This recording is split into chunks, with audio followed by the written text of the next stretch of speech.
সংস্কৃতি নিয়েই কিন্তু এই বাংলাদেশ। এখানে কখনোই কিন্তু জবরদস্তি করে কোনো কিছু চাপিয়ে দেওয়া যায়নি, এবারও চাপিয়ে দেওয়া যাবে না। এবার এই দেশের মানুষ সঠিক সিদ্ধান্তই নেবে।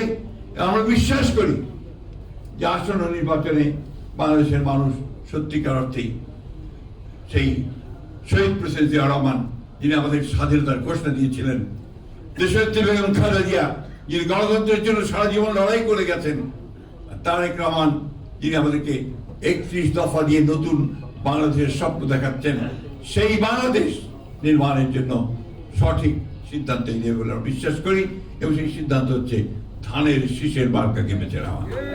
বন্ধুগণ, এই কারণে এবারকার এই শহীদ বুদ্ধিজীবী দিবস আমাদের কাছে অত্যন্ত গুরুত্বপূর্ণ। আপনারা সবাই জানেন, ইতিমধ্যে জেনে গেছেন যে আমরা কিন্তু একটা প্রতিকূল অবস্থার মধ্যে দিয়ে যাচ্ছি। যারা আমরা বাংলাদেশি জাতীয়তাবাদী রাজনীতিতে বিশ্বাস করি, সেই প্রতিকূল অবস্থা দেখুন।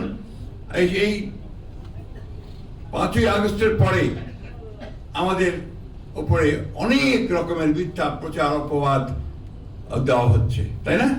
আমাদের সেই সোশ্যাল মিডিয়াকে ব্যবহার করে বিএনপিকে কিভাবে আপনার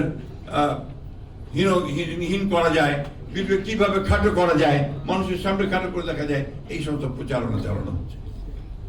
সেখান থেকে কিন্তু আমাদেরকে বেরিয়ে আসতে হবে। এই যে প্রজন্ম আছে যারা, তাদের দায়িত্ব হচ্ছে সোশ্যাল মিডিয়াতে সেই বিষয়টাকে সংগ্রাম লড়াই করা, সেটাকে প্রতিরোধ করে তোলা। আরেকটি বিষয় আছে যেটা আমাদেরকে সবসময় মনে রাখতে হবে, যে এই যে প্রতিকূলতার কথা বলছি, দেশনেত্রী বেগম খালেদা জিয়া অসুস্থ হয়ে গেলেন, আমাদের প্রতিটি জাতীয়তাবাদী সৈনিকের কাছে অত্যন্ত উদ্বেগের বিষয়। আমরা একবারের জন্য আমরা হাসি মুখে কথা বলতে পারছি না। প্রতি মুহূর্তে আমাদের মনে হচ্ছে যে আমাদের নেত্রী আজকে অসুস্থ, গুরুতর অসুস্থ অবস্থায় হাসপাতালে পড়ে আছেন। এই মহান নারী, মহিষী নারী, যাকে আমি প্রথম মুক্তিযোদ্ধা বলেছি, তার সারাটা জীবন এই দেশের মানুষের জন্য তিনি সংগ্রাম করে গেলেন, লড়াই করে গেলেন। খুব অল্প বয়সে তিনি স্বামী হারিয়েছেন। এরপর থেকে তিনি লড়াই শুরু করেছেন, সংগ্রাম শুরু করেছেন গণতন্ত্রের জন্য, কখনো মাথা নোয়াননি। এবং শেষ সময়টা দেখুন, 2 বছর কারাগারে থেকেছেন।